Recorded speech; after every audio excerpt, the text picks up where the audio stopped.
Le contrôle URSSAF est souvent redouté, parfois mal compris, mais il obéit à une logique précise. On en parle tout de suite avec mon invité, Guillemette Watine, avocate chez Deria Avocat.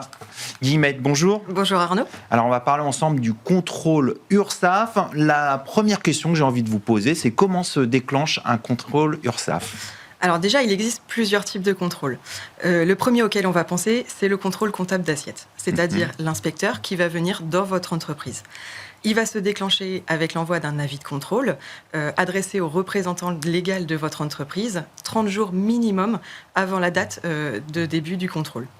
Ce document, il va reprendre des mentions obligatoires, notamment les droits et les devoirs des cotisants, mais surtout, il va lister la liste des documents que l'inspecteur réclame pour le contrôle.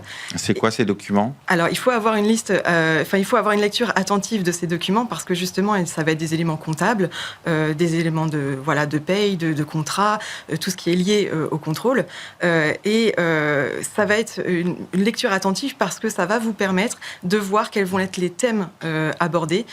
Finalement, il n'y a jamais de hasard dans un contrôle URSSAF. Alors, vous le dites, il n'y a jamais de hasard. Pourquoi il n'y a pas d'aléa dans un contrôle URSSAF ? Alors, par principe, toutes les entreprises peuvent être contrôlées par l'URSSAF. En pratique, c'est un petit peu plus nuancé. Tout simplement parce que la Caisse nationale, tous les ans, elle va définir des grandes thématiques de contrôle.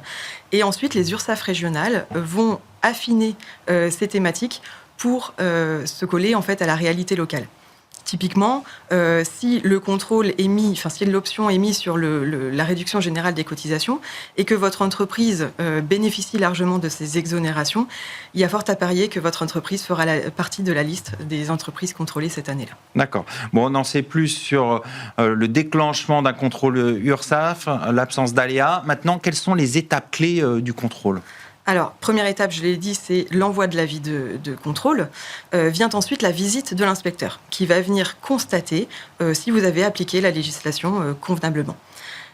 Quelle que soit l'issue du redressement, du contrôle, vous allez recevoir systématiquement une lettre d'observation. C'est la pièce pivot du contrôle. Pourquoi elle est importante ? Alors, elle est importante parce qu'elle va mentionner, notamment en cas de redressement, les faits qui ont été constatés et les faits qui vous sont reprochés. Il faut avoir une lecture très attentive de cette lettre d'observation parce que va s'ouvrir la phase contradictoire. Vous avez 30 jours pour répondre à l'inspecteur, expliquer vos calculs, convaincre sur une pratique ou bien fournir des éléments qui n'auraient pas encore été communiqués. Ce d'autant que cette période est importante parce que tous les points et toutes les questions que vous soulèverez pendant cette phase, l'inspecteur aura l'obligation de vous répondre. D'accord. Et une fois que le courrier aura été adressé par l'inspecteur, le contrôle est clôturé. On passe à ce moment-là vers une phase de recouvrement. Et s'il y a recouvrement, l'URSSAF peut vous adresser une mise en demeure et les voies de recours sont ouvertes. Est-ce qu'on peut dire que la lettre, elle fixe le cadre du contrôle ? C'est un peu ça ? Oui, tout à fait. Tout à fait, exactement. Elle fixe le cadre parce que il va y avoir les grandes orientations, comme je disais tout à l'heure, qui sont définies en amont. Et puis, il faut pas se leurrer, l'URSSAF, elle connaît tout à fait les anomalies. Il faut savoir que à chaque campagne de publication des DSN, les anomalies remontent de manière automatique auprès des URSSAF. Donc, elles savent très bien où il faut aller chercher pour recouvrer là où il y a des fautes. Alors, si on se met du côté de l'entreprise, on a un contrôle URSSAF. Quelle attitude on doit adopter ? Il faut être très méthodique. Moi, ce que je conseille aux entreprises que j'accompagne, c'est dès la réception de l'avis de contrôle, de préparer convenablement les pièces qui vous sont demandées, de trier ces pièces et de ne donner surtout que les pièces utiles. Ne vous encombrez pas, donnez seulement les pièces qui sont demandées par l'inspecteur. Il aura loisir, lui, après, en cours de contrôle, de vous demander des pièces supplémentaires. Surtout, quand vous recevez la lettre d'observation, là également, il faut avoir une lecture très attentive. Pourquoi ? Parce qu'en cas de redressement, l'inspecteur il a l'obligation de motiver ses chefs de redressement. Il y a donc une logique dans l'argumentation, à savoir que l'inspecteur se fonde sur une pièce, un fait qui a été constaté dans votre entreprise, va le rattacher à une base légale et ensuite va expliquer un calcul et le montant du redressement. Si vous constatez une rupture dans cet enchaînement d'explications, vous tenez là un bon argument pour la simple et bonne raison qu'une lettre d'observation doit se suffire à elle-même pour comprendre l'erreur qui vous est reprochée. Donc bien regarder s'il y a une faille, un élément qui n'est pas dans le cheminement. Exactement, parce que si vous ne comprenez pas sans une traduction en interne, eh bien là, vous tenez un argument assez puissant, c'est-à-dire l'absence de motivation. Rappelons quand même qu'une lettre d'observation, elle est censée vous aider à vous améliorer. Parce que si vous réitérez le reproche qui vous est fait, eh bien vous risquez dans un contrôle ultérieur des pénalités pour non mise en conformité. Alors c'est quoi après la suite, l'issue d'un contrôle URSSAF ? Alors, si vous contestez les redressements, la première issue, elle est obligatoire, c'est la saisine de la commission de recours amiable. Vous recevez la mise en demeure, eh bien vous avez 2 mois pour saisir la commission, qui est une instance interne à l'URSSAF, qui d'ailleurs va accuser réception de votre recours, et elle-même aura 2 mois pour vous apporter une décision. Alors dans les faits, clairement, le délai est largement dépassé parce qu'il y a énormément de recours. Donc dans ces cas-là, passé ce délai, vous avez 2 mois pour saisir et porter votre contentieux devant le tribunal judiciaire pôle social sur rejet implicite. Ça permet de sécuriser votre contentieux. Et si entre-temps, vous recevez la décision de la commission de recours amiable, eh bien, il faudra de nouveau saisir le tribunal judiciaire, mais cette fois sur rejet explicite, dans les 2 mois de la notification.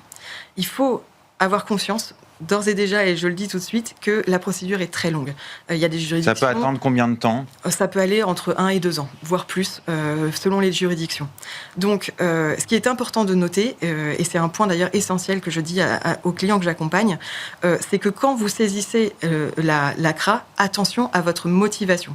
Pourquoi ? Parce que vous ne pourrez défendre devant le tribunal judiciaire que ce qui a été soulevé devant la commission de recours amiable.